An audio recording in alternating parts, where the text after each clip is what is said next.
Ya, baik adik-adik, kita mulai ya. Kuliah kita hari ini kita akan membahas tema yang itu tadi tentang bentuk negara, bentuk pemerintahan, sistem pemerintahan dan sistem parlemen. Nah, masing-masing itu semua ada model-modelnya, ya, ada jenis-jenisnya, ada tipe-tipenya. Nah, itu akan kita lihat satu persatu seperti apa pembahasannya. Oke, saya tampilkan dulu bahannya. Ah, ini dia.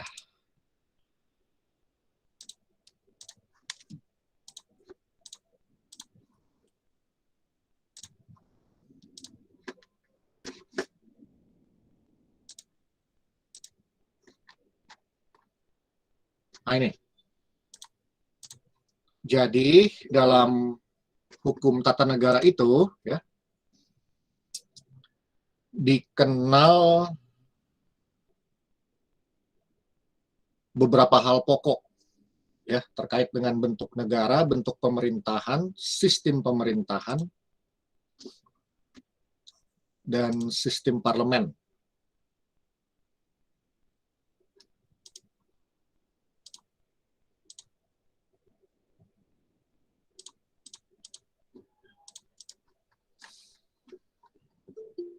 Oke, setiap negara pasti menganut salah satu bentuk ini. Ya. Setiap negara pasti memiliki bentuk negara. Setiap negara pasti memiliki bentuk pemerintahan. Setiap negara pasti memiliki sistem pemerintahan. Dan setiap negara pasti memiliki sistem parlemen. Nah, ini ya.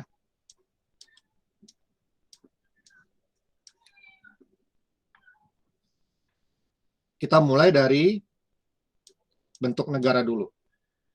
Ya, bentuk negara dulu.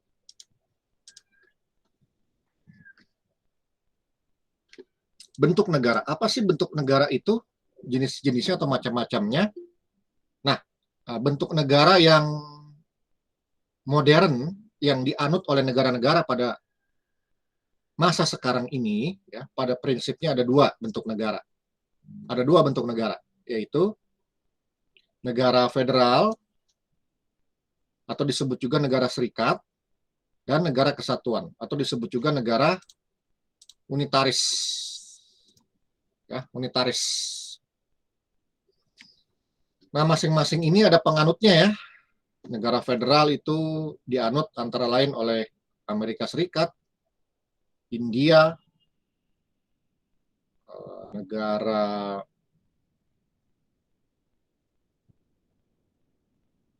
Malaysia, dan sebagainya. Negara kesatuan itu dianut oleh negara kita sendiri, Indonesia, kemudian juga negara Inggris, kemudian juga negara Filipina, dan seterusnya. Nah, itu. Oke, masing-masing bentuk negara ini memiliki ciri-ciri. Ya, memiliki ciri-ciri. Memiliki karakteristik. Ya, memiliki karakteristik.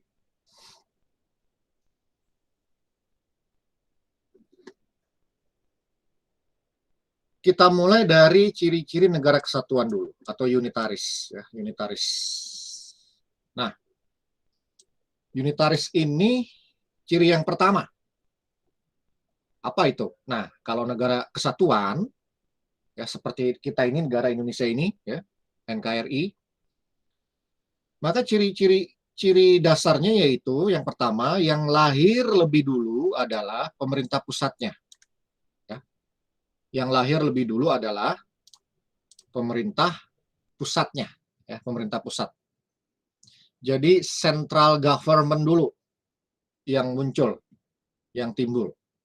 Nah, sebagai contoh di negara kita sendiri, di Indonesia. Ketika kita memproklamasikan kemerdekaan, tanggal 17 Agustus 1945, sehari kemudian, tanggal 18 Agustusnya, Presiden Soekarno dan Hatta terpilih menjadi presiden dan wakil presiden. Ya. Soekarno dan Hatta terpilih menjadi presiden dan wakil presiden di sidang PPKI. Nah, terpilihnya Soekarno dan Hatta ini sebagai presiden dan wakil presiden, nah ini menunjukkan bahwasannya lahirlah, ya, terciptalah central government. Terciptalah pemerintah pusat, di mana Soekarno-Hatta itu adalah pemerintah pusat sebagai presiden dan wakil presiden. Nah, itu ya. Itu tuh, lahir yang lebih dulu adalah pemerintah pusat. Kemudian setelah ada pemerintah pusat, setelah lahir pemerintah pusat, maka kemudian barulah pemerintah pusat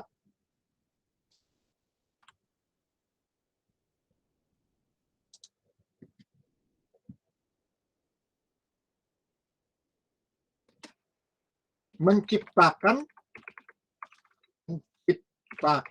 pemerintahan bawahan.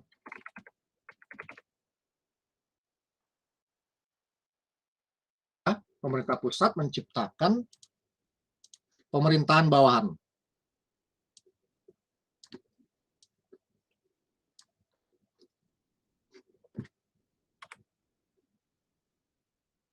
Ya, jadi ada pemerintah pusat, kemudian pemerintah pusat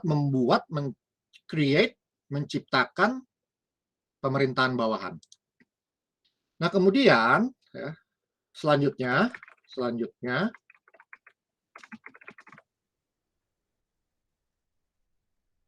pusat menyerahkan sebagian kewenangannya, ya. Pusat men-sharing, menyerahkan atau membagikan sebagian kewenangannya kepada pemerintahan daerah.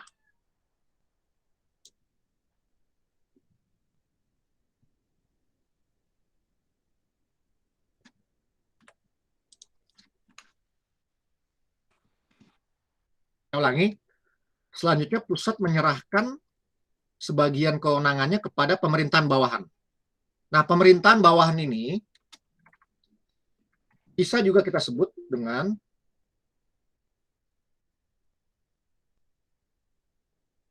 pemerintah daerah.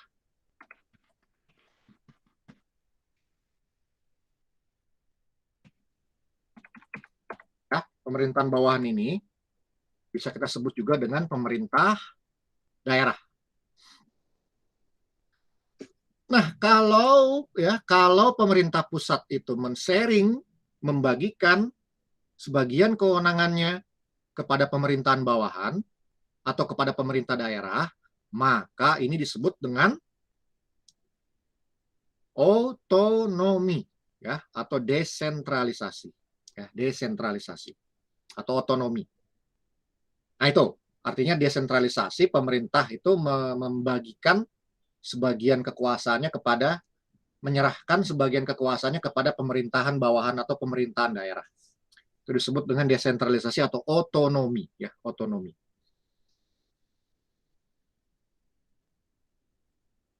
Paham ini sampai di sini? Paham, Pak. Kalau pemerintah pusat tidak membagikan, tidak men-sharing kewenangannya kepada pemerintahan bawahan atau pemerintahan daerah, maka itu disebut dengan sentralisasi. Saya ulangi, sentralisasi. Nah, itu kalau sentralisasi berarti semua kekuasaan dipegang oleh pemerintah pusat dan tidak dikasih, tidak dibagikan, tidak diserahkan sebagian kepada pemerintah bawahan atau pemerintah daerah. Itu namanya sentralisasi. Tapi kalau dibagikan, di-sharing, itu namanya desentralisasi atau otonomi. Ya. Kemudian ciri yang kedua adalah, ini negara kesatuan ya, di negara kesatuan, pemerintahan bawahan atau pemerintahan daerah disebut dengan provinsi. Itu ya. Provinsi itu pemerintahan bawahannya atau pemerintahan daerahnya. Maka itulah di negara Indonesia ya, karena menganut negara kesatuan, maka ada provinsi. Nah, kemudian provinsi ya,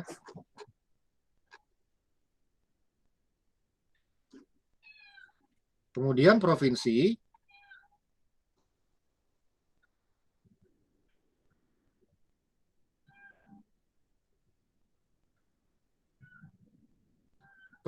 dapat dibagi lagi ke dalam wilayah yang lebih kecil lagi. Ya, provinsi juga dapat dibagi lagi ke dalam wilayah yang lebih kecil lagi, yaitu kabupaten dan kota. Ya, saya ulangi, provinsi dapat dibagi lagi ke dalam daerah yang lebih kecil lagi, yaitu kabupaten dan kota. Ya, kabupaten dan kota.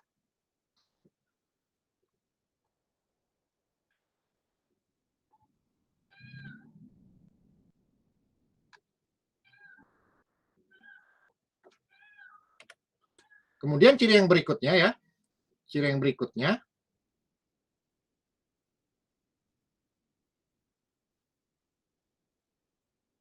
kekuasaan tertinggi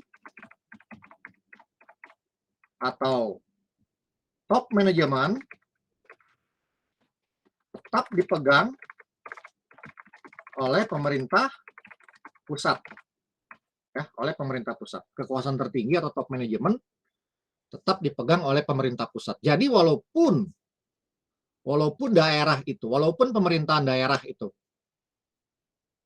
baik provinsi, kabupaten, kota itu diberikan otonomi, diberikan desentralisasi, diberikan kewenangan ya untuk mengurus rumah tangganya sendiri, tapi tetap dalam koridor, dalam kendali daripada pemerintah pusat, ya, daripada pemerintah pusat.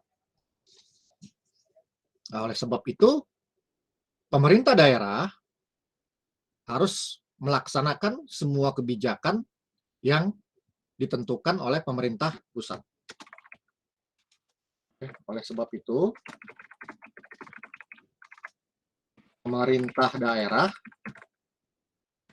harus melaksanakan segenap kebijakan yang ditentukan oleh pusat, ya, oleh pusat.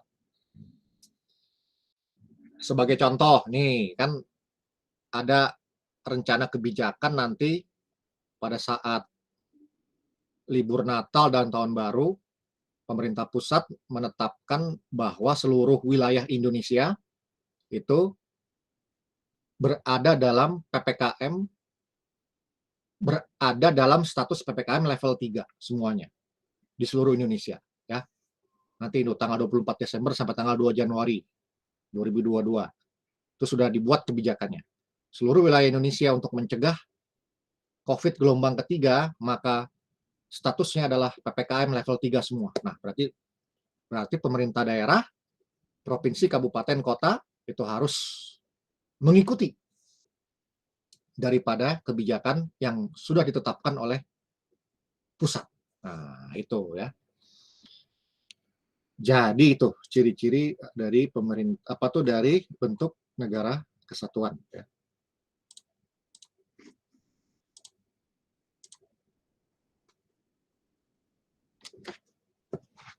Oke, sebentar ya. Saya tinggal dulu sebentar.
tinggal 7 ekor yang open kamera ya. Ini kalau yang close kamera terus nih saya akan remove dari Google Map. Percuma kuliah juga kalau close kamera. Mau ngapain? Ya, saya hitung sampai 10 nih. 1, 2, 3, 4, 5, 6, 7, 8, 9, 10. Nah, ini ya yang close kamera udah saya remove aja udah.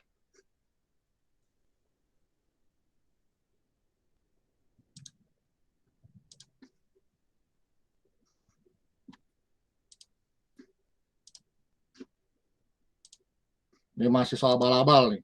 Kuliahnya bohong-bohongan ini.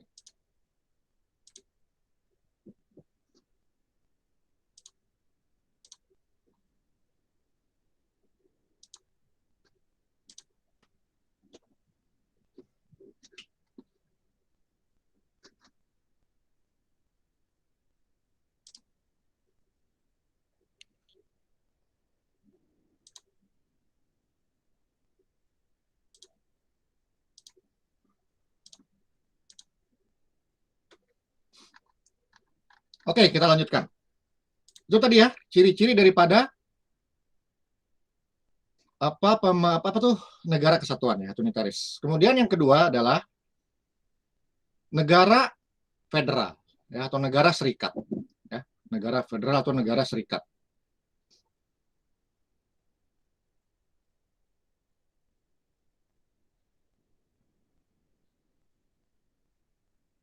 Jadi kalau negara federal ini ciri-cirinya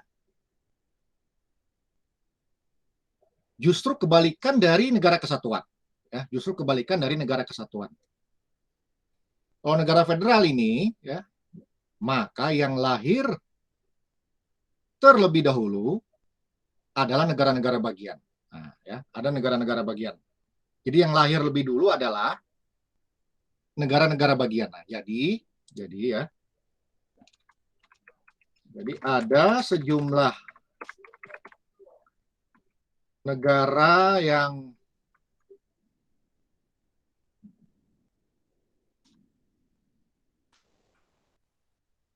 ada sejumlah negara-negara yang berkeinginan untuk bersatu.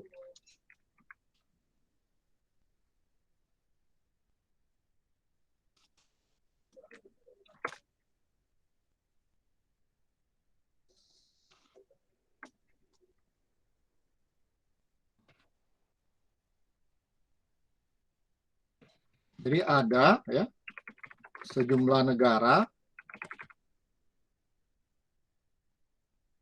yang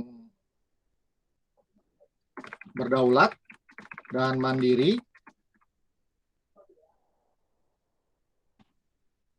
yang berkeinginan untuk bersatu membentuk negara yang lebih besar.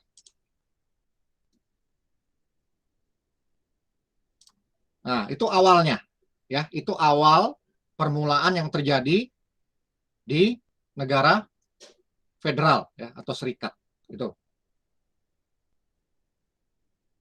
Ada sejumlah negara yang berdaulat dan mandiri yang berkeinginan untuk bersatu membentuk negara yang lebih besar. Negara yang lebih besar. Nah, negara-negara ini kelak nanti akan menjadi negara bagian. Nah, gitu ya. Akan menjadi negara bagian.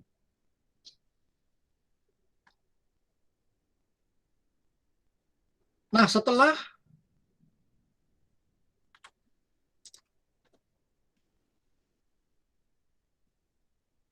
terbentuk ya, negara federalnya, maka kemudian diciptakanlah pemerintah pusat atau disebut juga pemerintah federal. Ya. Diciptakanlah pemerintah pusat atau pemerintah federal gitu ya. Nah, jadi pemerintah pusatnya atau pemerintah federalnya itu lahirnya belakangan. Ya. Lahirnya belakangan. Lahirnya kemudian. Permulaannya, awalnya itu ada negara-negara yang memang mereka ini berdiri sendiri, dan kemudian negara-negara ini menyatakan menginginkan untuk bersatu, ya, bergabung, membuat atau membentuk negara yang lebih besar, ya, yang lebih besar. Sudah terbentuk negaranya, baru kemudian, ya, negara-negara yang bergabung tadi, gitu, negara-negara yang bersatu tadi, menciptakan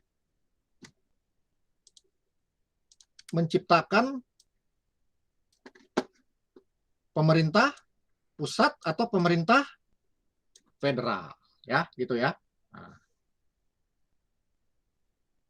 Nah, kemudian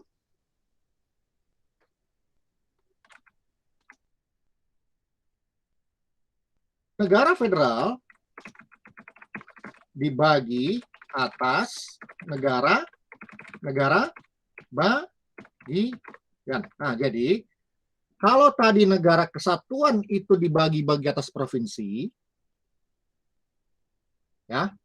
Kalau negara federal dibagi atas negara-negara bagian. Nah, itu yang saya bilang tadi, negara-negara bagian ini dulunya adalah negara-negara yang menyatakan bergabung, menyatakan ingin bersatu, membentuk sebuah negara yang lebih besar, yaitu negara federal.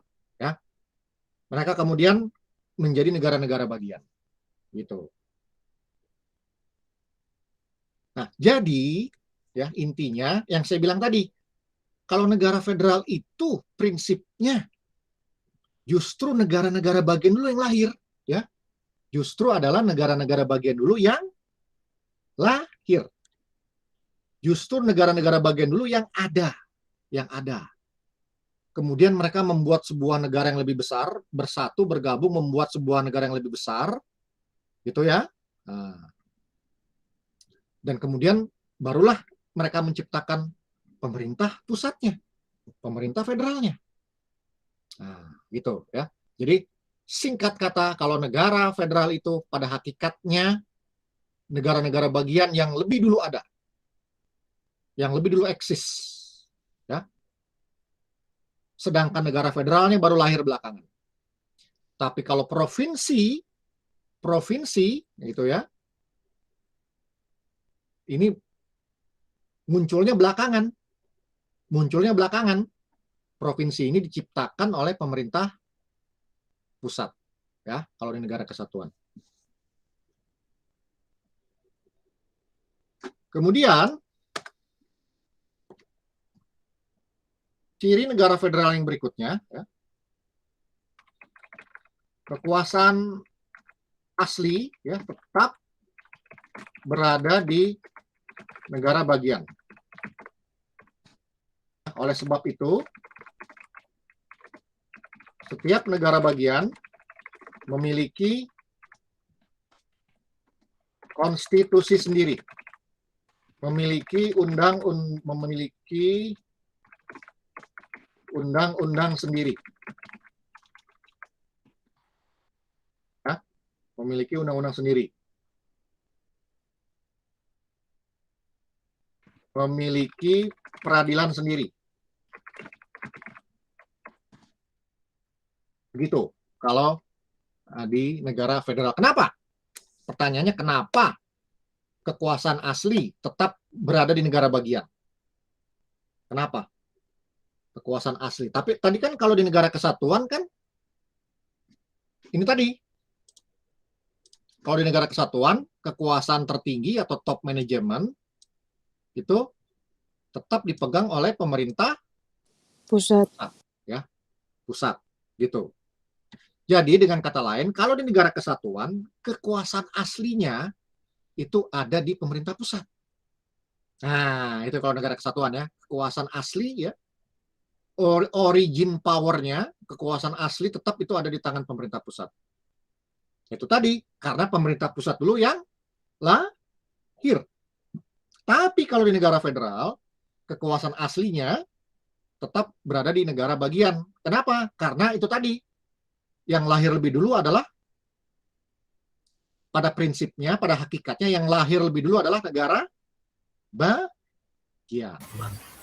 Ya, negara bagian yang muncul lebih dulu. Jadi di negara-negara federal itu, setiap negara bagian itu memiliki konstitusi sendiri. Nah, jadi ada konstitusi sendiri. Memiliki undang-undang sendiri. Nah, jadi ada undang-undang negara bagian. Ya. Jadi ada konstitusi negara bagian.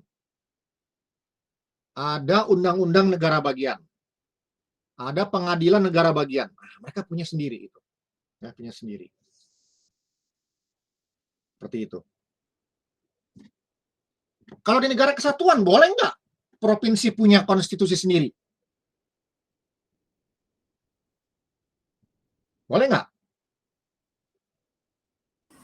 Tidak, Pak. Provinsi Jawa Barat punya konstitusi Jawa Barat. Punya undang-undang dasar Jawa Barat. Boleh nggak? Tidak boleh. Tidak boleh, Pak. Kemudian, provinsi Jawa Barat punya undang-undang Jawa Barat. Nah, itu tidak boleh. Ya. Peradilan, boleh nggak setiap provinsi membuat pengadilan sendiri? Tidak boleh. Ya. Jadi semua terpusat. Undang-undang dasarnya terpusat. Cuman satu di pusat, undang-undang dasar, yaitu Undang-Undang Dasar tahun 1945. Undang-undang pun yang buat itu pusat, ya, pusat yang buat. Pengadilan pun sama, hanya boleh dibuat oleh pusat. Provinsi nggak boleh buat pengadilan, nggak boleh, ya nggak boleh, itu semua di pusat, kayak begitu. Tapi kalau negara federal itu, karena memang awalnya yang dulu ada adalah negara-negara bagiannya, maka selain konstitusi di pusat, selain konstitusi di tingkat federalnya, maka negara bagian pun boleh punya konstitusi. Selain pusat yang membuat undang-undang, maka negara bagian pun boleh membuat undang-undang. Ya, boleh punya undang-undang. Selain ada peradilan di pusat, di federal, maka negara bagian pun bisa memiliki pengadilan sendiri, ya, pengadilan negara bagian. Nah, itu perbedaan antara pusat dengan perbedaan antara negara kesatuan dengan negara federal. Jadi kesimpulannya memang negara-negara bagian di negara federal lebih besar kekuasaannya daripada provinsi di negara kesatuan, ya. Saya ulangi. Jadi kesimpulannya kekuasaan negara-negara bagian di negara federal lebih besar daripada kekuasaan provinsi di negara kesatuan, gitu ya. Ilustrasinya begini. Kita ambil contoh negara kita, Indonesia. Kata presiden itu vaksin wajib, ya. Kalau tidak vaksin tidak boleh masuk ke area publik, tidak boleh masuk ke tempat-tempat umum. Ya itu harus dilaksanakan oleh daerah, ya. Harus dilaksanakan, itu kebijakan dari pusat. Ya. Harus. Nah, karena pusat itu memiliki kekuasaan yang tertingginya atau top manajemennya, gitu. Jadi segala kebijakan pusat itu harus dilaksanakan oleh daerah. Contohnya tuh vaksin, ya. Vaksin yang memang bisa dikatakan diwajibkan, ya, sebagai syarat untuk melakukan perjalanan, untuk berkunjung ke tempat publik, dan seterusnya. Nah, itu harus dilaksanakan. Kalau di negara federal, belum lama ini juga sama. Presiden, contohnya kan negara federal ini kan Amerika Serikat yang menganut, ya. Belum lama ini Presiden Amerika Serikat juga mengatakan wajib vaksin itu. Wajib. Ya, jadi vaksin diwajibkan yang tadinya itu hanya sukarela, kemudian berubah jadi mandatory, alias wajib. Ya, vaksin itu mandatori, wajib. Itu kebijakan yang disampaikan oleh Presiden Amerika Serikat. Tapi tetap saja pada akhirnya negara bagian yang menentukan wajib atau tidak. Nah, ya. Jadi Presiden bilang wajib vaksin, negara bagian belum tentu mewajibkan. Jadi pada akhirnya tergantung daripada kebijakan dari negara bagian itu sendiri. Apakah akan mewajibkan vaksin ataukah tidak? Nah, gitu ya. Gitu. Jadi ada beberapa hal yang tetap diserahkan kepada negara bagian untuk menentukan. Seperti itu. Nah, kenapa bisa begitu? Presiden sudah bilang wajib vaksin, tapi tetap pada akhirnya negara bagian yang menentukan wajib atau tidak. Nah, negara bagian yang memutuskan apakah vaksin wajib atau tidak. Kenapa? Kok bisa begitu? Nah, karena itu tadi, kekuasaan asli tetap berada di negara bagian. Gitu.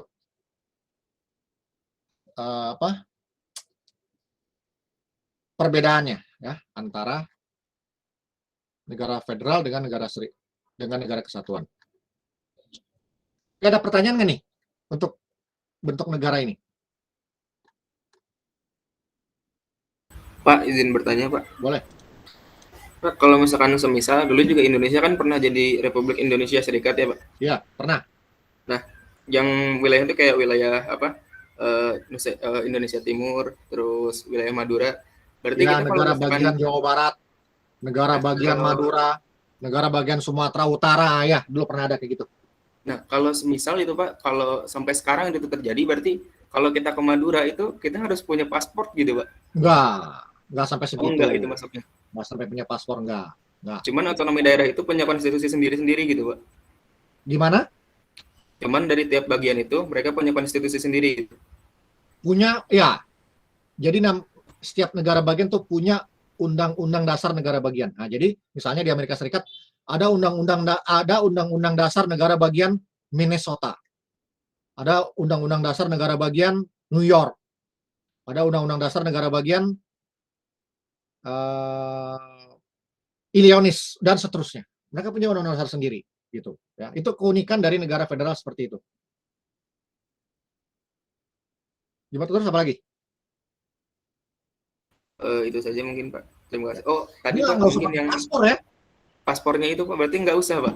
Iya, itu ini gini loh. Ini kan walaupun negara bagian itu memiliki kekuasaan yang besar, tapi ini tetap dalam bingkai sebuah negara kan, bukan antar negara loh ini, ya. Bukan antar negara gitu ya. Ibaratnya tuh negara bagian itu provinsi tapi di upgrade gitu loh kekuasaannya kayak gitu ya. Jadi ini kita tetap bicara ya. Jadi ini kita tetap bicara dalam konteks bingkai sebuah negara, bukan antar negara ya. Bukan antar negara, tetap ini satu negara kayak gitu ya. Cuman memang setiap negara bagian itu karena memang mereka dulu yang lahir dulunya awalnya, jadi mereka punya special power, punya kekuasaan khusus kayak gitu ya. Jadi kalau nggak ada negara bagian, nggak tercipta itu pemerintah pusatnya, nggak ada. Gitu kan. Kalau nggak ada negara bagian, tidak akan tercipta pemerintah pusatnya. Gitu. Beda dengan negara kesatuan. Kalau nggak ada pemerintah pusat, nggak akan tercipta provinsi itu. Nah, jadi provinsi itu tercipta karena anugerah pusat. Ya, karena anugerah pemerintah pusat di negara kesatuan. Tapi kalau di negara federal, itu pemerintah pusat tercipta karena anugerah negara bagian, gitu. Ya, jadi kebolak-balik begitu ya, kebolak-balik jadinya. Itu bentuk negara. Kemudian yang kedua adalah bentuk pemerintahan. Jadi jangan ketuker-tuker ya, jangan ketuker-tuker. Bentuk negara itu kesatuan dan federal. Ya, bentuk negara itu kesatuan dan federal.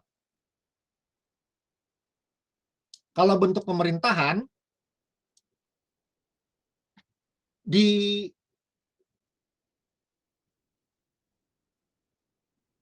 zaman sekarang ini yang populer dan paling banyak diterapkan di dunia ini adalah bentuk kerajaan dan republik. Nah, ini ya, kerajaan dan republik. Jadi jangan ketukar-tukar. Kalau bentuk negara, kesatuan dan federal, ya. Kalau bentuk pemerintahan, kerajaan atau republik tuh, ya. Jangan sampai ke ini ya, ke bolak-balik.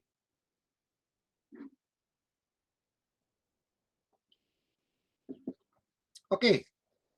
Seperti halnya bentuk negara, bentuk-bentuk pemerintahan pun memiliki ciri-ciri, ya,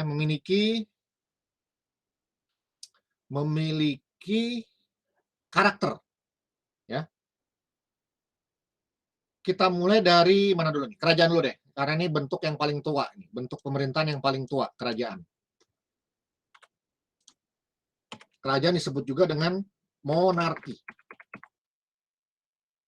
Monarki, ya, kerajaan disebut juga dengan monarki.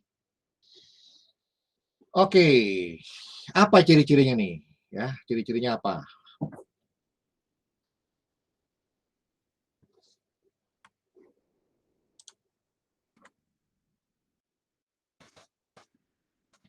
Pemimpin negara dipegang oleh raja, ratu, kaisar, sultan. Ya, pemimpin negara dipegang oleh raja. Jadi bisa raja ya, seperti di Thailand, Kamboja, kemudian di Monaco, di Inggris, di Arab Saudi, kemudian di Yordania, ya, itu menggunakan istilah raja untuk memimpin negaranya. Kemudian di ratu juga bisa, ya. Ini ratu di Inggris nih, di Inggris. Sekarang karena kebetulan yang berkuasa adalah perempuan, maka disebut ratu, ya, ratu. Belanda juga sebelumnya ratu, ya, ratu. Sebelum yang sekarang tuh. Yang dulu tuh Belanda tuh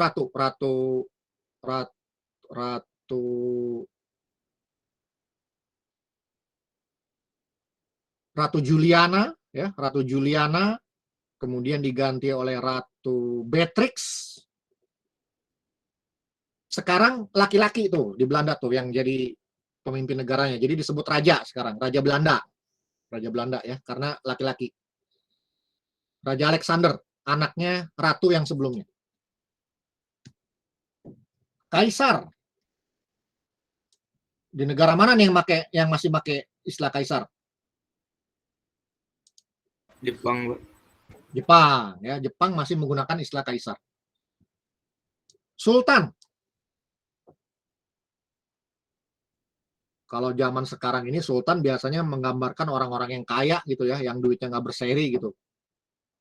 Yang mobilnya Rolls Royce gitu kan, mobilnya itu Lamborghini, nah, dibilang sultan gitu kan. Tapi sultan ini sebenarnya adalah nama pemimpin negara, ya. Di negara mana? Brunei, Pak. Brunei. Islam. Di negara-negara Islam, misalnya Brunei, ya, misalnya Brunei. Dia sultan tuh buat pemimpin negara di negara Islam, itu disebut sultan. Jadi raja atau kaisar, sultan itu sama aja, ya. Cuman beda penamaan aja, beda sebutan. Kemudian ciri khas daripada kerajaan atau monarki adalah pengisian jabatan raja, ratu, kaisar, sultan itu dilakukan secara turun-temurun. Turun-temurun, ya, dilakukan secara turun-temurun. Nah, ini merupakan ciri khas daripada monarki.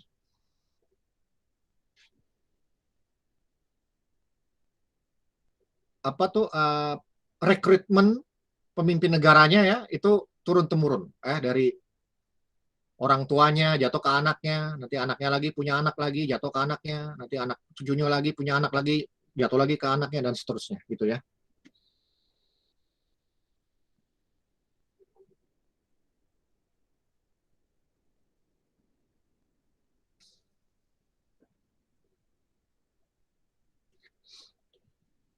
Contoh Inggris, ya, contoh Inggris sekarang kan yang berkuasa kan Ratu Elizabeth, ya. Ratu Elizabeth itu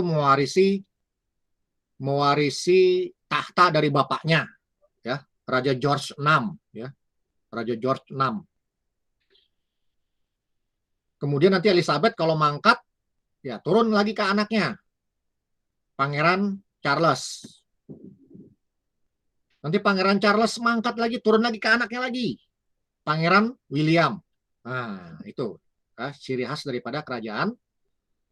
Pengisian jabatan daripada pemimpin negaranya itu turun-temurun, ya, turun-temurun. Tapi ada pengecualian, yaitu Malaysia. Ya, Malaysia. Malaysia itu juga bentuknya kerajaan kan? Ya kan, kerajaan Malaysia kan? Kerajaan Malaysia. Nah, kalau Malaysia itu rajanya itu nggak turun-temurun. Unik gitu Malaysia itu, ya. Rajanya nggak turun-temurun. Tapi ganti-gantian.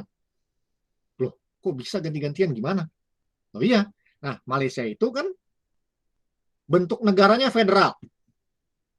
Saya ulangi, Malaysia itu bentuk negaranya adalah federal. Ya. Nah, jadi di Malaysia itu ada negara-negara bagian. Ada negara-negara bagian. Ada negara bagian Sabah, ada negara bagian Sarawak, ada negara bagian lain-lainnya. Nah, itu ya. Jadi, Raja Malaysia itu diganti setiap 5 tahun sekali. Diganti setiap 5 tahun sekali. Setiap negara bagian punya jatah untuk menempatkan orangnya jadi raja. Setiap negara bagian. Ya, jadi misalnya 5 tahun ini rajanya adalah dari negara bagian Sabah. 5 tahun berikutnya gantian, rajanya dari negara bagian Sarawak. 5 tahun berikutnya lagi gantian, rajanya dari negara bagian yang lainnya lagi. Nah, itu ya. Jadi di rolling istilahnya, di rolling ya. Di rolling itu rajanya. Setiap 5 tahun ganti rajanya dari negara bagian yang lainnya. Nah, gitu. Nah, itu satu-satunya kerajaan di dunia ini yang pengisian jabatan rajanya tidak turun-temurun, ya, itu di Malaysia. Di Malaysia. Itu keunikannya ya di Malaysia. Oke.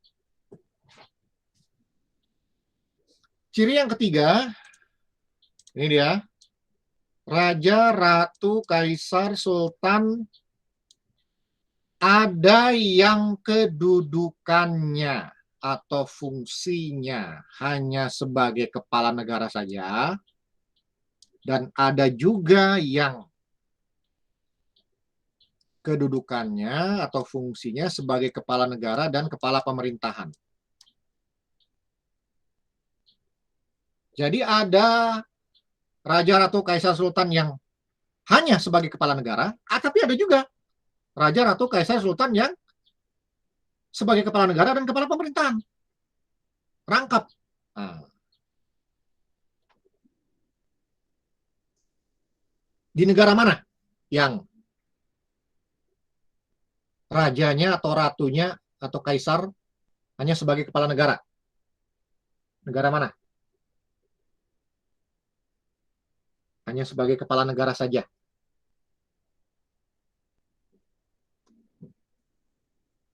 Inggris. Inggris ratu itu hanya sebagai kepala negara. Kamboja. Ratu itu hanya sebagai kepala Kamboja raja itu hanya sebagai kepala negara. Thailand. Raja itu hanya sebagai kepala negara. Mana lagi ya? Jepang. Jepang. Kaisar hanya sebagai kepala negara. Mana lagi? Ya, kerajaan tinggal sedikit sih ya di dunia ini ya. Bisa dihitung pakai jari itu. Nah, ada juga yang sebagai kepala negara dan sekaligus kepala pemerintahan.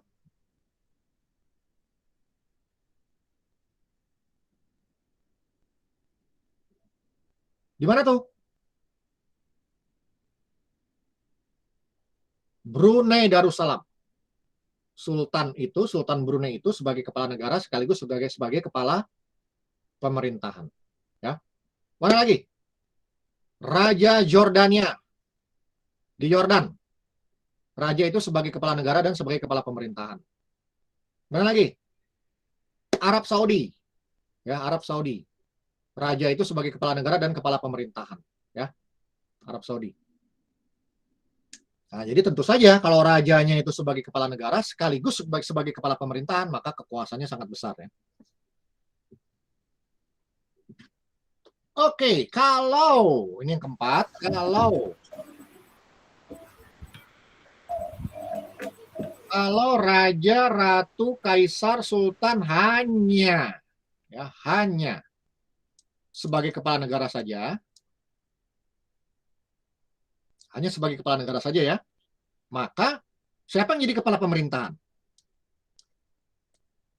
Perdana Menteri. Maka siapa yang jadi kepala pemerintahan? Ya, Perdana Menteri. kepala pemerintahan dipegang oleh Perdana Menteri atau Prime Minister. Prime Minister atau Premier. Nah, jadi kalian kalau mendengar kata Premier, itu juga bisa berarti Perdana Menteri, ya, atau Prime Minister.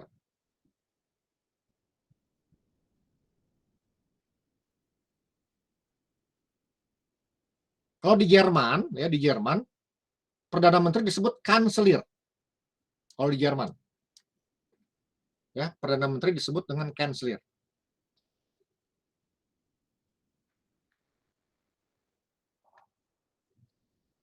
Nah, ini negara Inggris, Thailand, Kamboja, Belanda, ini semua menganut rajanya, ratunya, kaisarnya, atau sultannya hanya sebagai kepala negara saja, ya. Hanya sebagai kepala negara saja.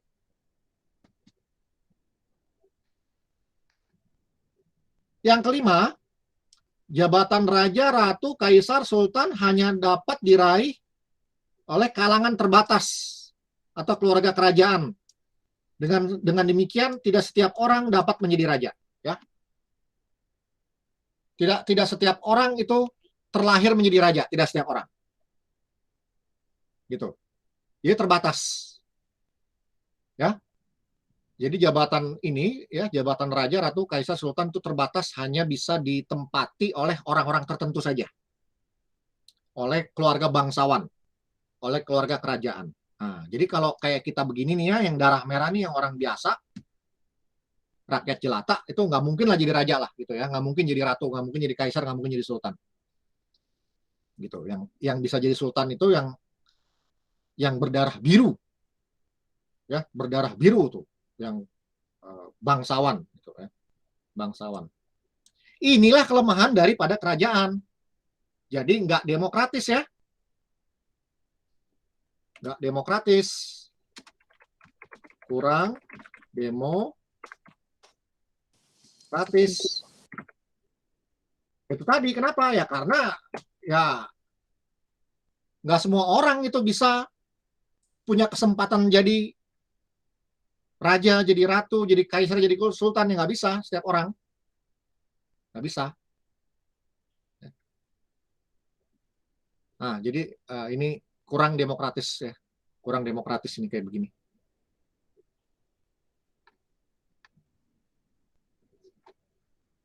Oke, itu kerajaan atau monarki. Nah, lanjut.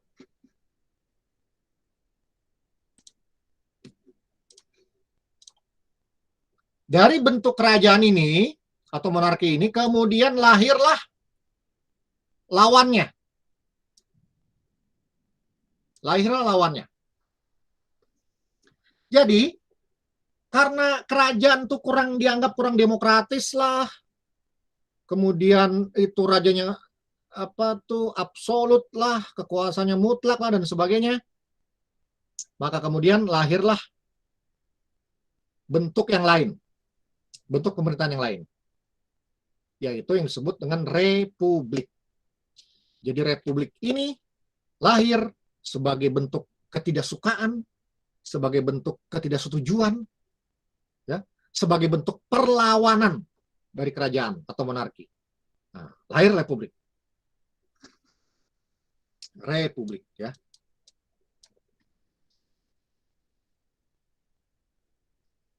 Bentuk republik ini pada umumnya dianggap yang pertama kali menerapkan ini adalah negara Amerika Serikat.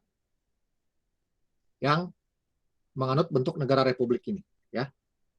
Kita tahu Amerika Serikat itu dijajah oleh Siapa? Amerika Serikat itu dijajah oleh, ayo, siapa penjajah Amerika Serikat? Siapa penjajah Amerika Serikat? Ini gimana sejarahnya ini? Perancis, Pak. Nggak pernah Prancis menjajah Amerika. Inggris, Pak. Justru Prancis terinspirasi dari kemerdekaan Amerika. Inggris, Pak. Jerman. Inggris, Jerman nggak pernah. Inggris. Jadi Amerika Serikat itu dijajah oleh Inggris. Ya, kita tahu Inggris itu bentuk pemerintahnya adalah kerajaan, monarki ya. Makanya ketika Amerika Serikat merdeka, Amerika Serikat tidak mau menganut bentuk kerajaan. Nggak mau. Tidak mau menganut bentuk kerajaan mengikuti penjajahnya. Nggak mau. Nggak mau. Jadi ada semacam ketidaksukaan atau kebencian atau trauma terhadap kerajaan. Ya. Makanya Amerika Serikat menciptakan bentuk sendiri. Itu disebut dengan republik. Republik. Asal kata res dan publika. Res dan publika. Apa tuh res artinya? Publika tuh apa?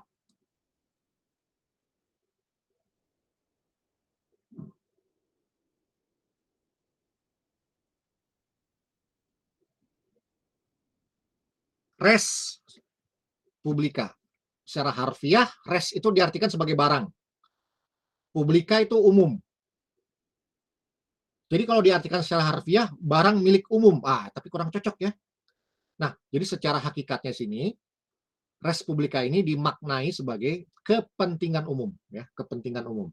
Itu makna dasarnya daripada res publika yang kemudian menjadi republik. Kepentingan umum. Oke. Sama seperti kerajaan, republik ini pun punya ciri-ciri. Yang pertama, cirinya pemimpin negara dipegang oleh presiden.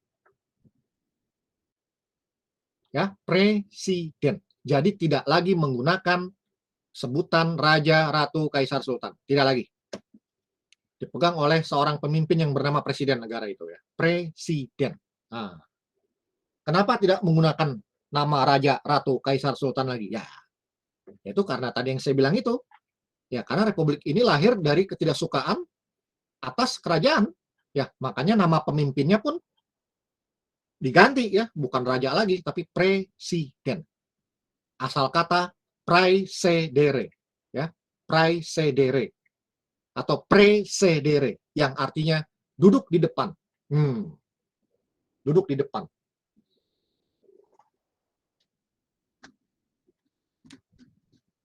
Duduk di depan. Kalau pemimpin mimpin rapat duduknya di mana? Kalau pemimpin mimpin rapat, mimpin sidang duduknya di mana?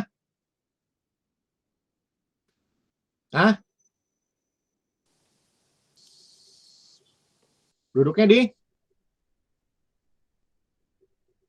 pemimpin, ketua, mimpin rapat, mimpin sidang duduknya di Depan. Di depan, Pak.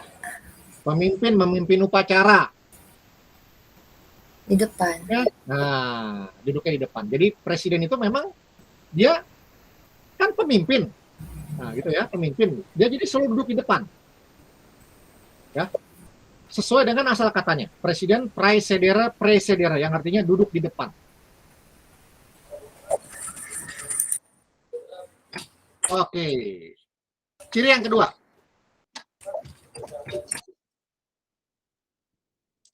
Ciri yang kedua.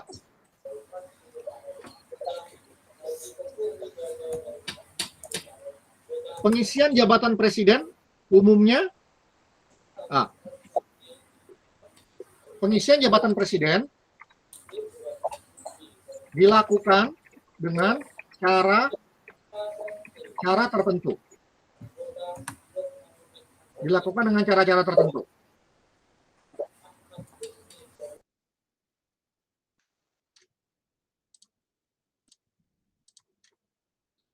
Pengisian jabatan presiden dilakukan dengan cara-cara tertentu, tapi tidak dengan cara turun temurun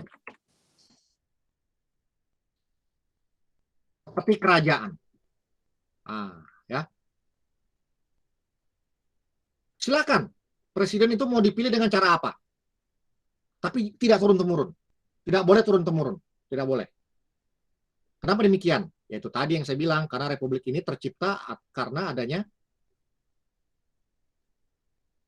ketidaksukaan terhadap kerajaan, ya kan? Jadi republik ini ingin mengubah mindset, ya, ingin mengubah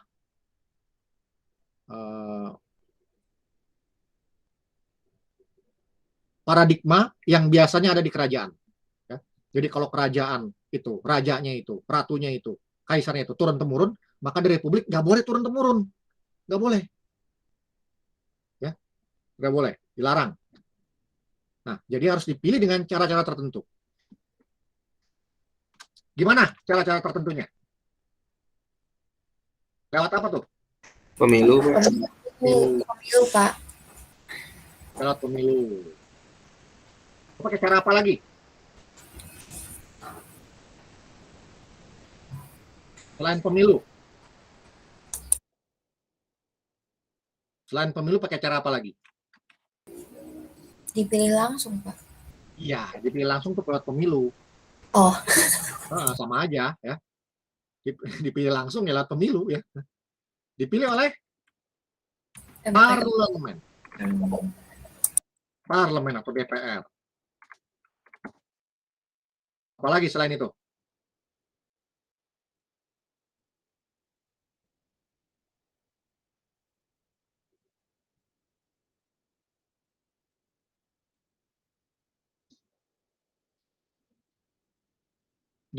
Apalagi dipilih oleh lembaga khusus. Lembaga khusus. Ini disebut ini apa ya, lembaga khusus ini disebut Electoral College. Nah, ini pakai bahasa Indonesia saja lah. Dewan Pemilih. Ya, pakai Dewan Pemilih. Nah. Dan cara lainnya.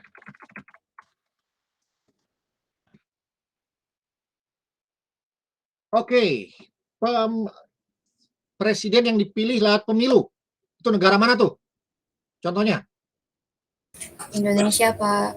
Indonesia, Filipina, dan lain-lain. Presiden dipilih oleh parlemen. Contohnya di mana? Di Italia.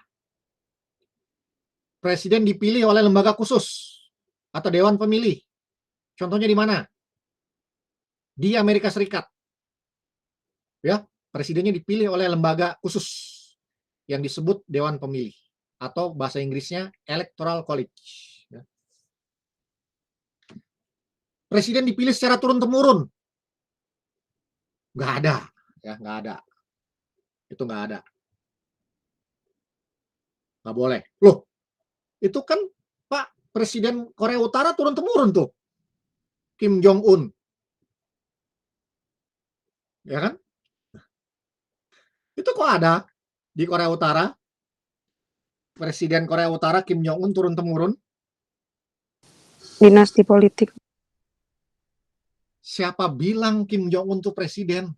Ya, siapa bilang? Bukan presiden dia itu. Lalu apa? Dia di atasnya presiden. Lebih tinggi dari presiden. Yang disebut dengan supreme leader. Atau pemimpin tertinggi. Bukan presiden dia, bukan. Bukan presiden. Dia pemimpin tertinggi. Jadi presiden Korea Utara siapa? Ada lagi orangnya, beda lagi. Ya. Beda lagi, cuman nggak pernah kelihatan orangnya itu, jarang kelihatan.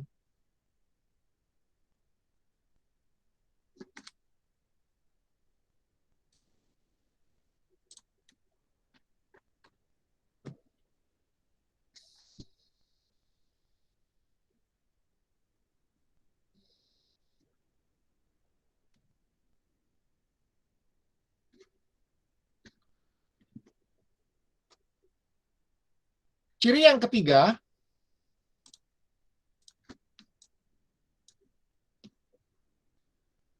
sama seperti kerajaan tadi. Presiden ada yang hanya berkedudukan sebagai kepala negara saja atau berfungsi sebagai kepala negara saja, dan ada yang berkedudukan sebagai kepala negara dan kepala pemerintahan. Sama tadi seperti raja atau ratu ya. Ada yang hanya sebagai kepala negara saja, dan ada yang sebagai kepala negara sekaligus sebagai kepala pemerintahan ya, kepala pemerintahan.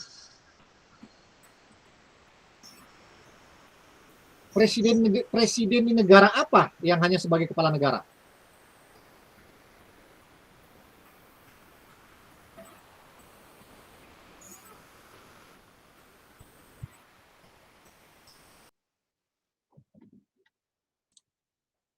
Presiden di negara apa yang hanya sebagai kepala negara saja?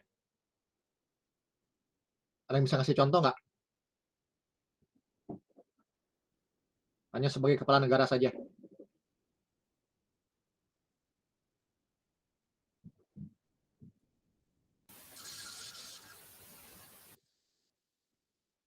Di negara mana presidennya hanya sebagai kepala negara? Banyak ya. Banyak. Misalnya Jerman. Jerman itu presidennya hanya sebagai kepala negara. Italia, presidennya hanya sebagai kepala negara. Ya.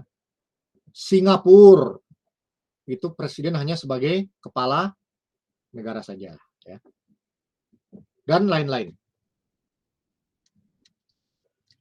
Kemudian ada juga presiden sebagai kepala negara sekaligus sebagai kepala pemerintahan. Negara mana?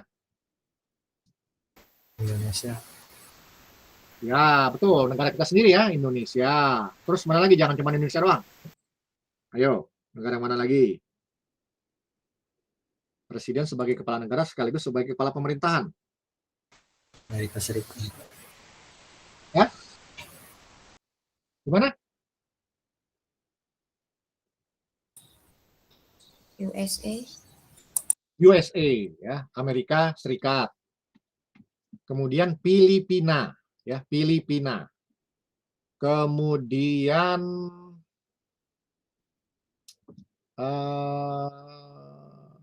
Argentina, Brazil, Uruguay, dan negara-negara Amerika Latin. Nah, itu semua presidennya sebagai kepala negara sekaligus sebagai kepala pemerintahan. Kemudian ciri yang keempat sama seperti kerajaan. Kalau presidennya hanya sebagai kepala negara saja, maka kedudukan kepala pemerintahan dipegang oleh Perdana Menteri atau Kanselir atau Premier, ya, Premier. Gitu ya, kalau kepala negara hanya sebagai kalau presiden hanya sebagai kepala negara saja, maka kepala pemerintahan dipegang oleh Perdana Menteri. Dari tadi kita tuh ngomongin masalah kepala negara dan kepala pemerintahan, ya. Apa sih bedanya sih? Kepala negara tuh apa? Kepala pemerintahan tuh apa?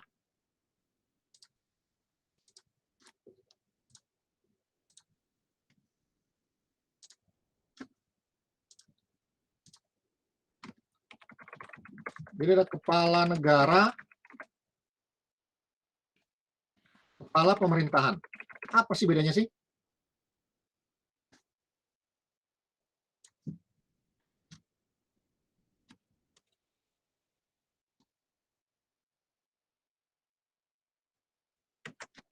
Kalau kepala negara itu ya, kepala negara itu fungsinya bersifat seremonial. Nih, Artinya bersifat seremonial, kepala negara ya. Kemudian kepala negara itu merupakan lambang negara atau simbol negara. Ya. Tugas kepala negara itu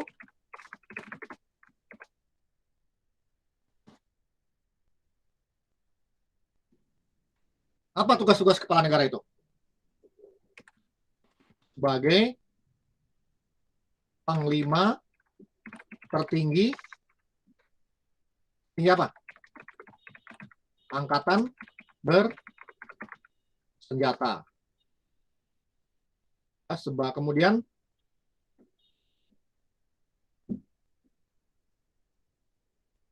memimpin upacara-upacara kenegaraan. Kemudian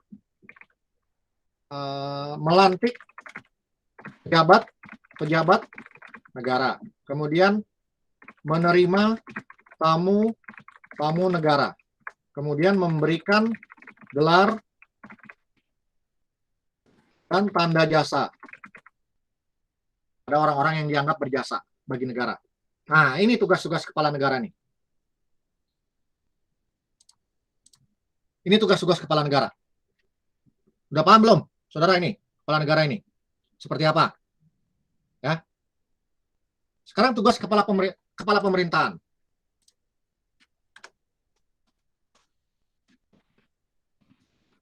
Kepala pemerintahan. Bahasa Inggrisnya chief eksekutif.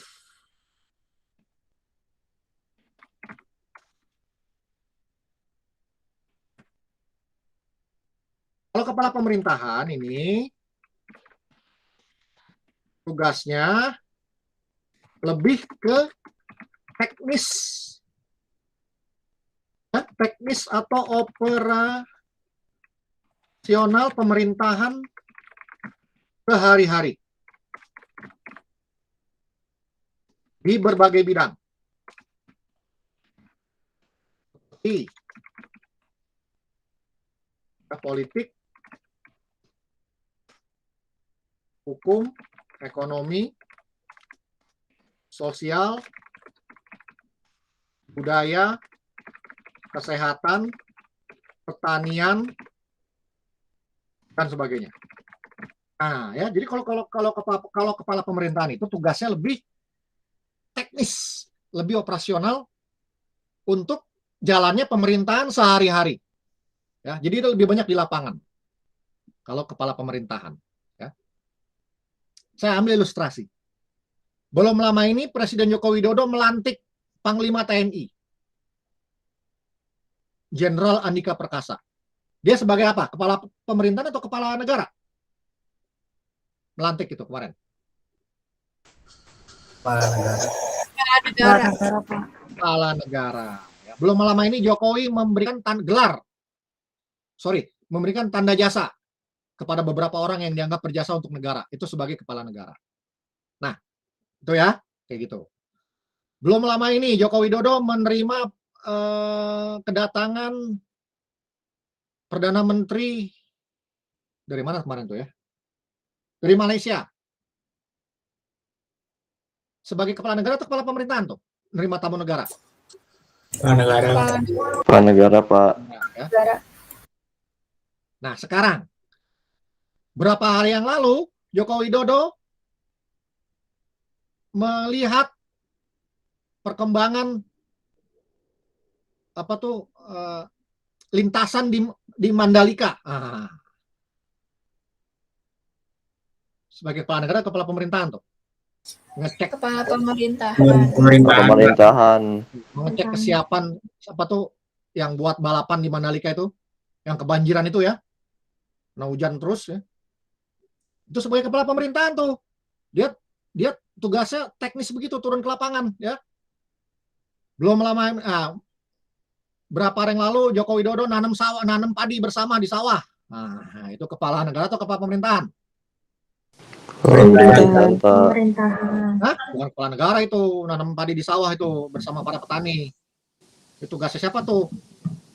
Tugas sebagai apa?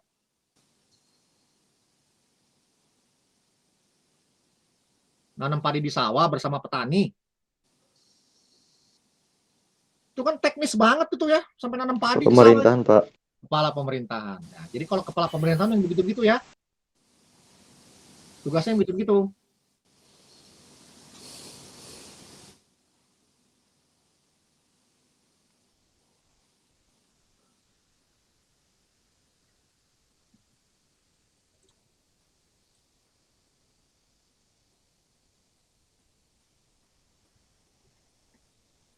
Oke, ciri yang kelima, setiap orang memiliki kesempatan yang sama untuk menjabat sebagai presiden. Nah, jadi kalau republik itu lebih demokratis, ya, lebih demokratis karena setiap orang memiliki kesempatan yang sama untuk menjabat sebagai presiden. Ya, presiden.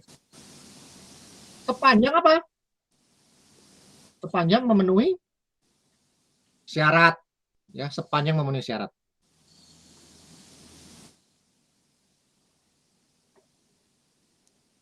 Jadi kalau republik itu dia lebih demokratis karena ada kesempatan yang sama bagi setiap orang untuk bisa menggapai jabatan presiden.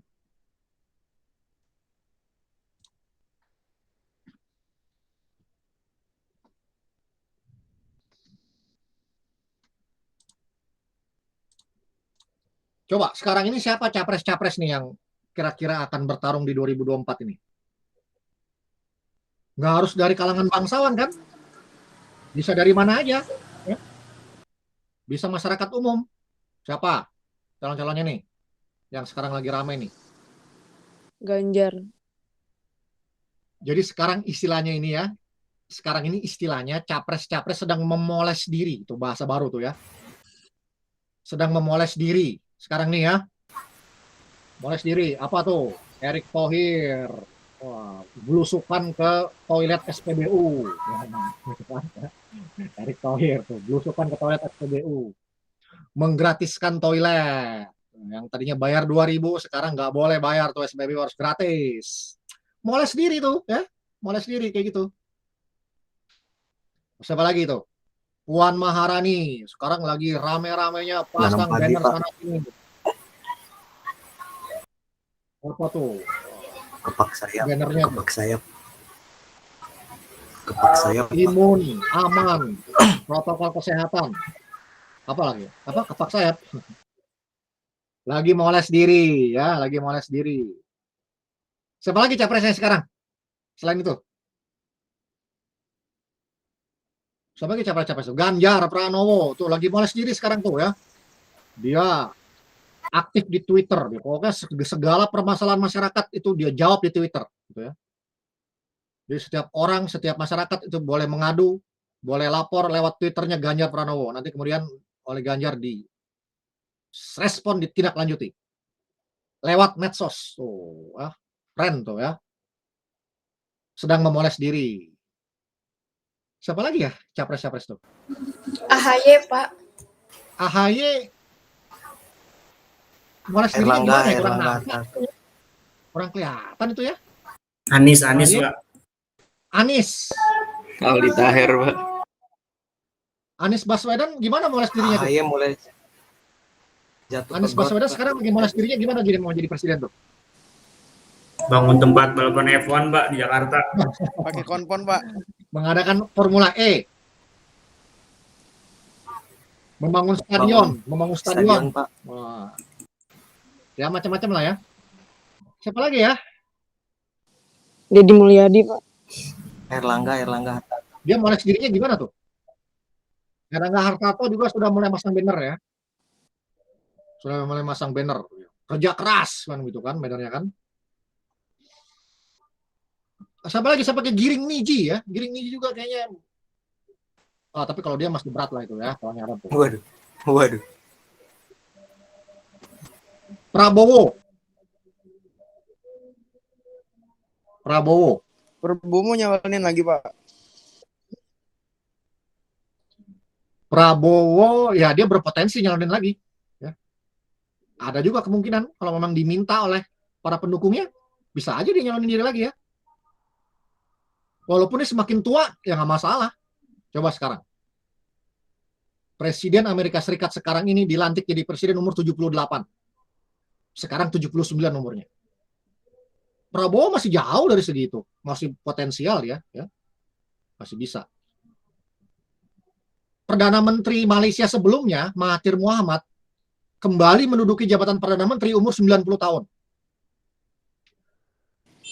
Prabowo masih berapa sih umurnya? Belum sampai 70 kan?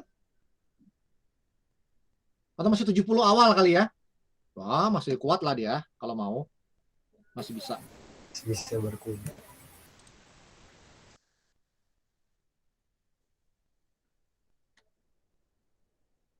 Itu ya. Bentuk kerajaan. Bentuk pemerintahan ya. Sekarang sistem pemerintahan.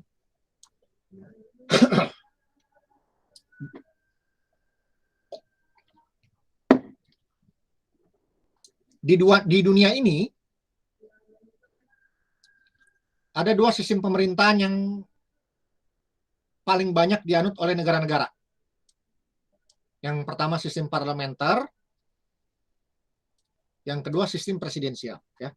Jadi kalian jangan kebolak-balik ya. Kalau sistem pemerintahan itu berarti parlementer atau bisa sistem presidensial. Ya. Ini merupakan dua sistem yang paling populer, yang paling banyak diterapkan oleh negara-negara di dunia ini. Ada sistem parlementer dan sistem presidensial. Kemudian dari sistem parlementer, dari sistem presidensial ini muncul variannya. Ya, muncul variannya. Muncul sempalannya. Muncul variasinya. Yaitu sistem semi presidensial. Oke, kita mulai dulu dari sistem parlementer. Di sistem parlementer ini ciri pertamanya adalah dual eksekutif. Jadi eksekutifnya ada dua. Ada dua ya. Ada dua eksekutifnya. Ada dua. Mengapa demikian? Kenapa demikian? Ada dua eksekutif atau dual eksekutif karena fungsi kepala negara dengan fungsi kepala pemerintahan dipisahkan. Dipisah ya? Dipisah. Yang saya bilang tadi di atas. Kepala negara itu dipegang oleh raja, ratu, kaisar, sultan, atau presiden. Sedangkan kepala pemerintahannya dipegang oleh perdana menteri. Jadi ada dua. Ada dua matahari. Ada dua eksekutif. Pertama, raja, ratu, kaisar, sultan, atau presiden sebagai kepala negara. Dan ada Perdana Menteri sebagai kepala pemerintahan. Nah, itu ciri khas daripada sistem parlementer. Kemudian, ciri yang kedua, yang menunjuk para menteri, yang menyusun kabinet menteri adalah Perdana Menteri. Ya, adalah Perdana Menteri. Jadi kalau di sistem parlementer itu ya, partai pemenang pemilu, ketua partainya itu otomatis jadi Perdana Menteri. Paham itu? Kalau di negara-negara yang menganut sistem parlementer, partai politik yang memenangkan pemilu, maka ketua partainya otomatis menjadi Perdana Menteri. Ya, jadi Perdana Menteri. Nah, kemudian Perdana Menteri inilah yang akan menyusun kabinet. Perdana Menteri inilah yang akan menunjuk para menteri-menterinya. Nah, gitu ya, gitu.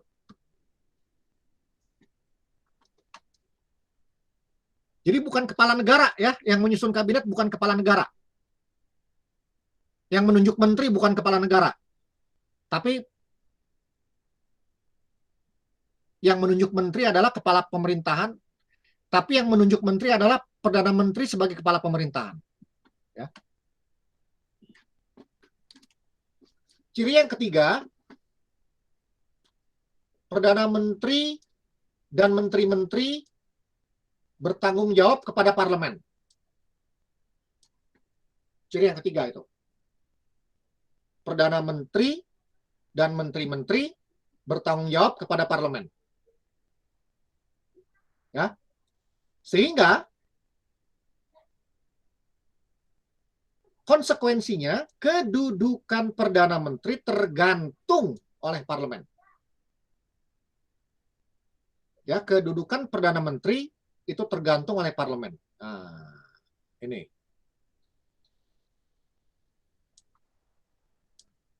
Akibatnya yang keempat ini. Akibatnya yang keempat ini. Parlemen dapat menjatuhkan Perdana Menteri dan menteri-menteri apabila kebijakan mereka dianggap sudah tidak dapat dipercaya lagi. Nah, jadi kalau di negara-negara parlementer, DPR atau parlemen itu dapat membubarkan, dapat menjatuhkan, dapat memaksa mundur Perdana Menteri maupun menteri-menterinya. Apabila parlemen memandang bahwa kebijakan Perdana Menteri dan para menteri sudah tidak dapat dipercaya lagi.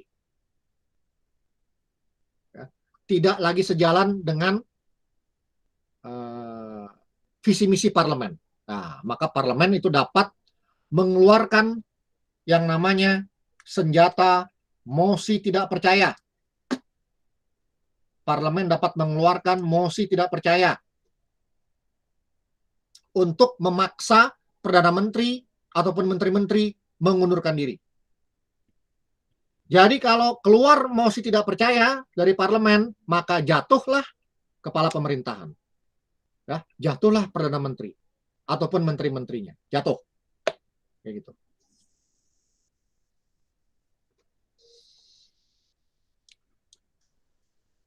Oke, itu ciri daripada sistem parlementer. Sekarang sistem presidensial.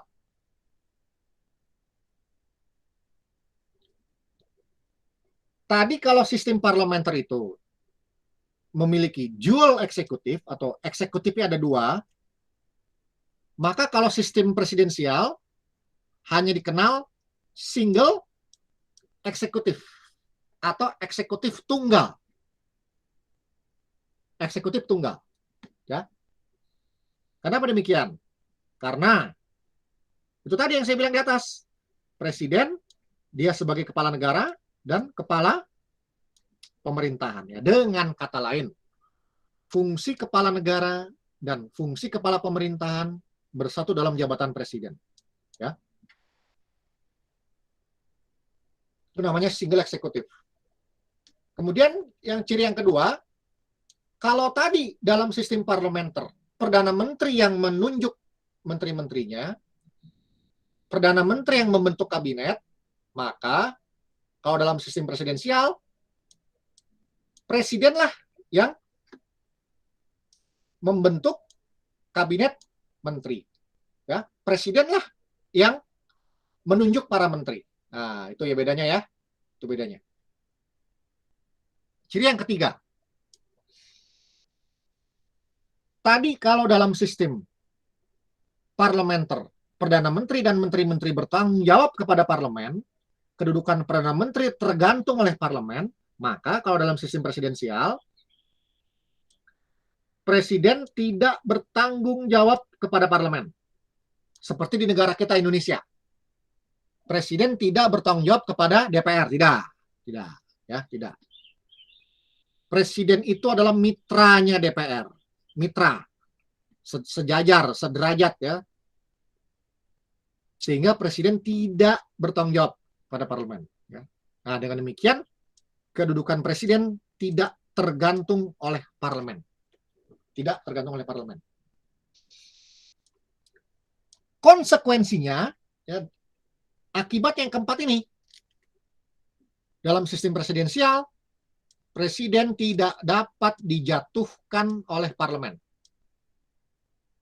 Nggak bisa. Ya, nggak bisa. Jadi Joko Widodo tuh ya selama memimpin negara dia itu nggak bisa dijatuhkan oleh parlemen, oleh DPR nggak bisa.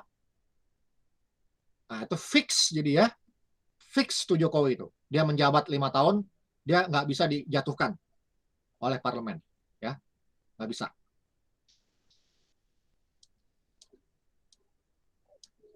Presiden tidak bisa dijatuhkan oleh parlemen, ya terkait dengan kebijakan, nggak bisa. Nggak bisa ya. Jadi kalau presiden mengeluarkan kebijakan-kebijakan, policy-policy di bidang politik, hukum, ekonomi, sosial, budaya, itu tidak bisa digoyang oleh parlemen, tidak bisa dijatuhkan oleh parlemen, tidak bisa dijadikan alasan untuk memberhentikan presiden, nggak bisa. Beda dengan di negara parlementer. Ya. Kalau parlemen sudah nggak suka dengan kebijakan Perdana Menteri, baik di bidang politik, ekonomi, sosial, budaya, maka parlemen itu bisa menjatuhkan Perdana Menteri. Bisa. Tapi kalau dalam negara presidensial, nggak bisa presiden dijatuhkan oleh DPR atau parlemen ya untuk urusan kebijakan. Ya, jadi silakan itu presiden diberikan keleluasan untuk membuat kebijakan-kebijakan.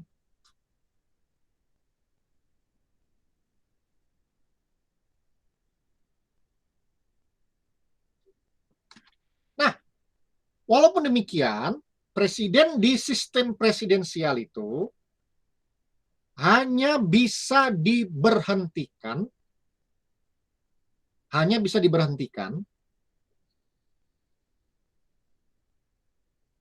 dipecat kalau melakukan tindak pidana atau kejahatan, baru bisa diberhentikan. Ya, kalau terbukti melakukan tindak pidana atau kejahatan atau crimes, ya itu baru bisa dijatuhin, ya baru bisa kayak gitu. Maka inilah satu-satunya alasan yang bisa digunakan untuk memberhentikan presiden atau wakil presiden, yaitu terbukti melakukan tindak pidana atau kejahatan. Gitu ya, jadi sangat terbatas sekali alasan pemberhentian presiden di negara presidensial. Itu alasannya hanyalah presiden itu melakukan tindak pidana atau kejahatan. Baru dia bisa dituntut untuk diberhentikan. Ya, diberhentikan.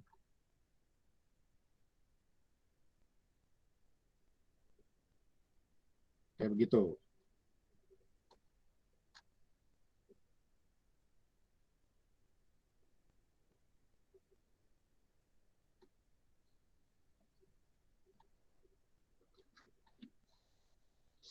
Itu sistem presidensial ya. Kemudian yang saya bilang tadi di awal, dari sistem parlementer ini dan sistem presidensial ini kemudian lahirlah variasinya, yaitu sistem semi-presidensial. Ya. Apa cirinya nih? Presiden sebagai kepala negara dan kepala pemerintahan. Jadi sama seperti di presidensial, ya, sama seperti di presidensial. Tapi walaupun presiden sebagai kepala negara dan kepala pemerintahan, tetap ada perdana menteri. Nah ini unik nih, loh, kok masih ada perdana menteri lagi? Kan presidennya sebagai kepala negara dan kepala pemerintahan. Tapi tetap ada perdana menteri. Lalu perdana menteri sebagai apa? Perdana menteri sebagai apa?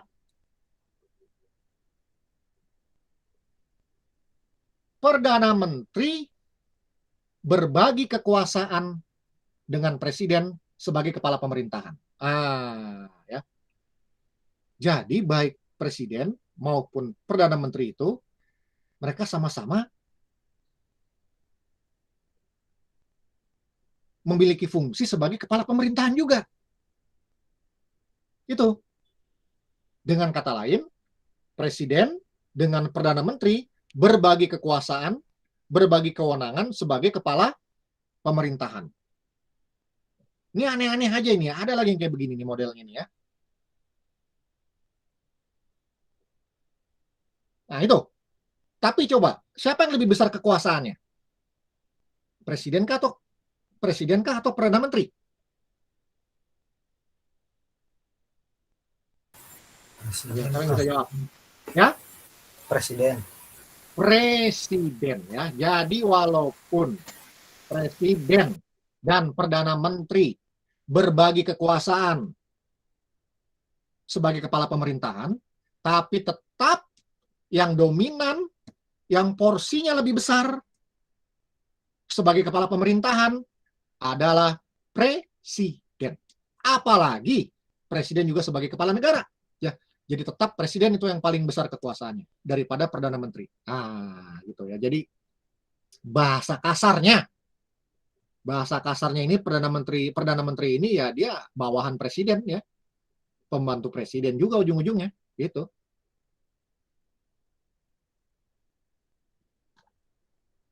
Nah ini ya, presiden berbagi kewenangan pemerintahan dengan perdana menteri. Negara mana nih yang menganut begini nih? Negara mana?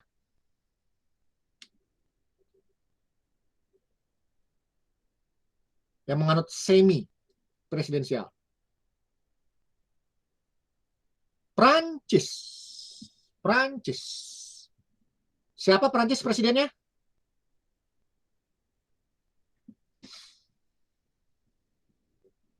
Ada yang tahu nggak presidennya Prancis? Emmanuel Macron, Pak. Emmanuel Macron. Jadi kalau saudara sering nonton berita-berita dunia, ya kita lihat yang paling sering muncul ya presidennya itu Emmanuel Macron ya. Perdana menterinya jarang kita lihat ya. Jarang kita lihat karena memang lebih dominan presidennya. Negara mana lagi yang menganut ini? Rusia. Ya. Jadi kalau kita nonton televisi, berita di televisi yang paling sering muncul siapanya? Di Rusia itu. Yang paling sering kelihatan, yang dominan. Vladimir Putin, Pak, presidennya. Vladimir Putinnya ya. Vladimir Putin, karena memang dia lebih besar kekuasaannya. Ya. Perdana menterinya ya kurang kelihatan di Rusia, yang lebih besar kekuasaannya presidennya. Nah, itu sistem semi presidensial kayak begitu ya, modelnya kayak begitu.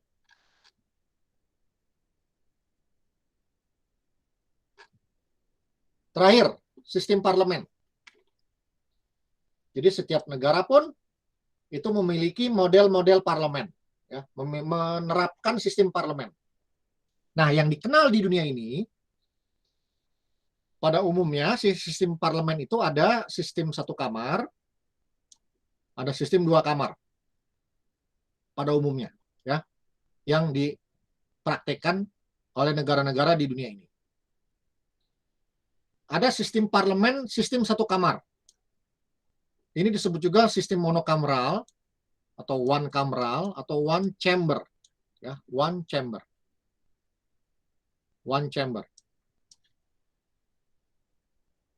Artinya apa tuh? Kalau sistem satu kamar, ya gampang saja ya. Artinya dalam negara tersebut hanya ada satu parlemen saja. Cuman satu parlemennya. Cuma satu. Ini namanya sistem satu kamar. Contoh di Cina. Di Cina parlemennya itu disebut Kongres Rakyat. Udah, cuma itu aja. Ya, Cina itu cuma punya satu parlemen. Satu kamar saja. Yaitu Kongres Rakyat.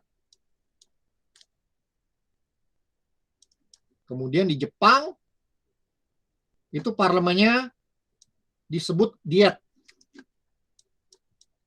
Diet ini bukan ngurangin makan ya, atau bukan ngurusin badan ini. Di Jepang ini nama parlemen di Jepang, Diet namanya. Jadi ibaratnya itu Diet ini adalah DPR-nya Jepang ya, DPR-nya Jepang disebut Diet di sana itu. Cuman ada Diet saja. Kemudian sistem dua kamar. Ada juga negara-negara yang menerapkan parlemennya dengan sistem dua kamar. Sistem dua kamar disebut juga bicameral atau duicameral ya. Bicameral atau duicameral atau two chamber. Chamber itu artinya kamar. Maksudnya apa ini? Ya gampang saja. Jadi di negara tersebut terdapat dua parlemen. Jadi ada dua parlemennya ya di dalam negara itu. Ada dua parlemen. Ada dua parlemen yang secara struktur kedudukannya sederajat. Sederajat. Contohnya di mana? Di negara mana tuh? Amerika Serikat. Itu parlemennya ada dua kamar tuh, yaitu Senat. Senat ini disebut juga perwakilan negara bagian dan House of Representatives atau kalau bahasa kitanya DPR ya. Jadi Amerika Serikat punya dua parlemen, Senat dan DPR ya. Itu namanya sistem dua kamar. Dan antara Senat dengan DPR kedudukannya sederajat. Kemudian Inggris juga sama, punya dua parlemen ya, punya dua parlemen.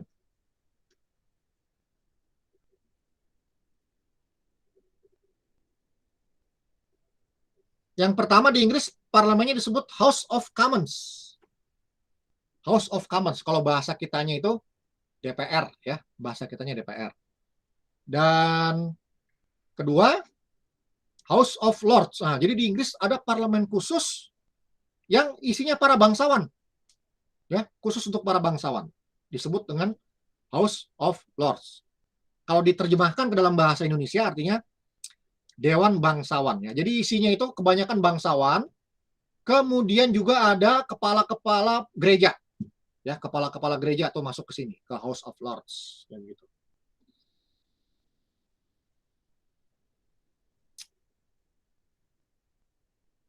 Nah, itu dua sistem yang umumnya diterapkan di negara-negara di dunia ini ya.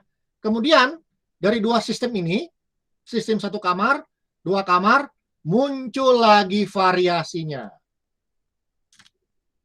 Ya, muncul lagi variannya, muncul lagi sempalannya, yaitu apa? Sistem tiga kamar ya. Jadi nggak puas dengan satu kamar, nggak puas dengan dua kamar, keluarlah sistem tiga kamar atau tricameral, three chamber.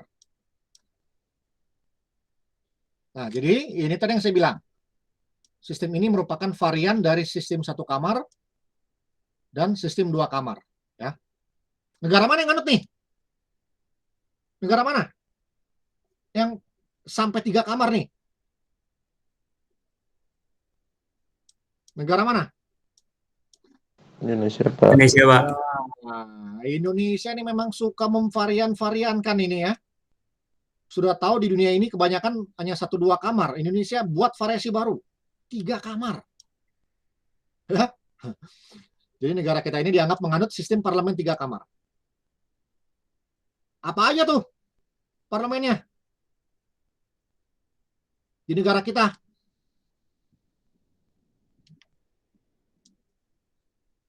MPR, parlemen tersendiri. DPR, parlemen tersendiri. DPD, Dewan Perwakilan Daerah, parlemen tersendiri. Nah, 3 tuh parlemennya tuh ya di negara kita tuh ya.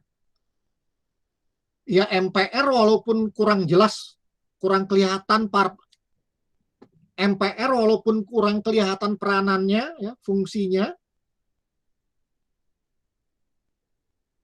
cuma 5 tahun sekali melantik presiden gitu ya, MPR nih, atau setahun sekali melihat mendengarkan pidato presiden,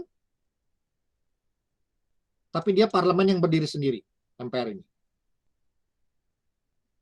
Di samping DPR, di samping DPD. Jadi kita punya 3 parlemen, tricameral, MPR, DPR, dan DPD. Ah, itu unik tuh Indonesia tuh ya, unik. Bisa dikatakan ini mungkin satu-satunya negara yang ada 3 parlemen, ya, yang memiliki 3 parlemen. Mungkin cuma Indonesia aja. Negara-negara lain nggak ada itu, sampai 3 parlemen gitu ya. Efisien nggak kayak begini? Ya. Tentu ini akan memakan anggaran lebih banyak ya. Sampai 3 gini parlemennya. Oke, itu dulu yang bisa saya sampaikan pada kuliah kali ini. Silakan, ada pertanyaan nggak? Boleh kalau ada yang ingin bertanya.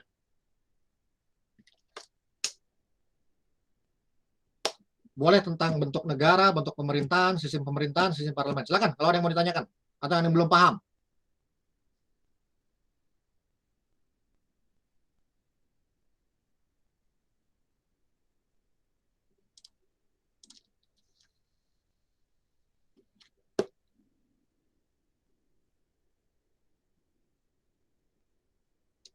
Ada yang mau bertanya nggak? Silakan. Ayo.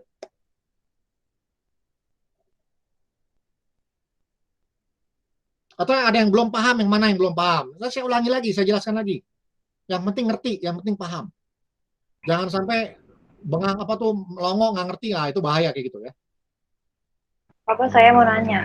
Ya boleh.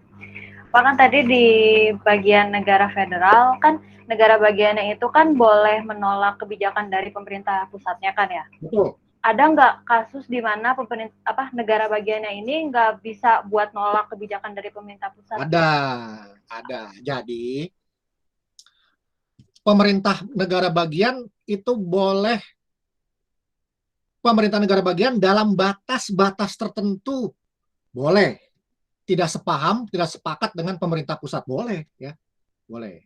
Tapi ingat dalam batas-batas tertentu ya, nah, nggak semua hal ya, karena kalau semua hal ya bahaya, nanti bisa memberontak semua negara bagiannya kan, kalau misalnya semua hal negara bagian boleh menolak pemerintah pusat ya, jadi tidak semua, hanya untuk beberapa hal tertentu saja ya.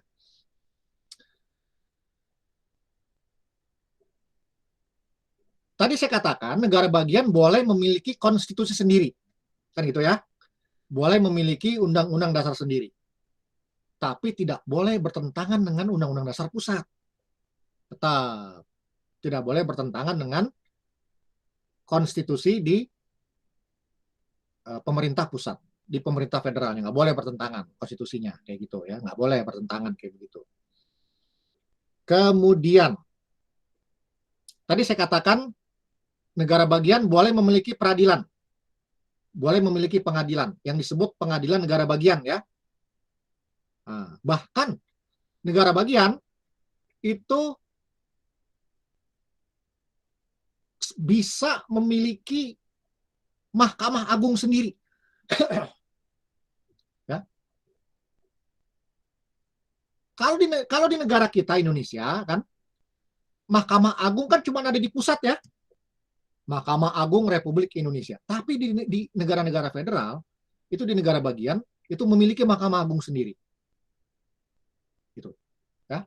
Punya Mahkamah Agung sendiri yang disebut Mahkamah Agung negara bagian. Tapi ya, kasus-kasus yang sudah mentok di Mahkamah Agung negara bagian, ya, kasus-kasus yang sudah final, yang sudah diperiksa, yang sudah diputus oleh Mahkamah Agung negara bagian, itu masih bisa dilawan lagi, masih bisa diajukan lagi, masih bisa diperiksa ulang lagi oleh Mahkamah Agung pusat. Nah, gitu ya, gitu. Jadi tetap itu Mahkamah Agung pusat yang tertinggi, yang bisa membatalkan, yang bisa merevisi putusan-putusan pengadilan di Mahkamah Agung negara bagian. Nah, jadi tetap ya, walaupun negara bagian itu memiliki kekuasaan-kekuasaan yang asli, tapi untuk beberapa hal tetap itu dipegang oleh pusat. Ya, tetap. Nggak semuanya itu diserahkan ke negara bagian, nggak semuanya ya, tidak semua gitu. Karena kalau semuanya kekuasaan itu diserahkan ke negara bagian dan negara bagian bisa menolak semua kebijakan dari pemerintah pusat, ya bisa bubar negaranya, gitu kan, bisa bubar. Jadi untuk hal-hal yang sifatnya fundamental, untuk hal-hal yang sifatnya mendasar, maka tetap itu kendali dipegang oleh pemerintah pusat atau pemerintah federal, gitu ya. Jadi nggak semua. Nah, kalau vaksin kan masalah kesehatan. Nah, kalau kesehatan ini masih dalam hal-hal yang teknis, ya, masih diserahkan ke negara bagian. Nah, jadi untuk menentukan, gitu. Ya. Oke, bagus pertanyaannya. Apalagi yang lain? Ada nggak? yang pria-pria jangan kalah dengan yang perempuan ini.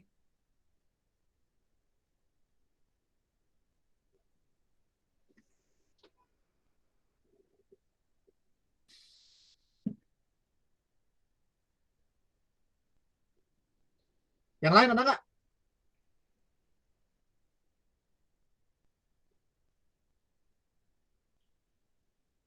Nggak ada.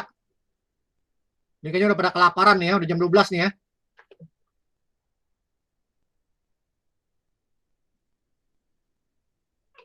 Ya oke lah, kalau nggak ada ya udah.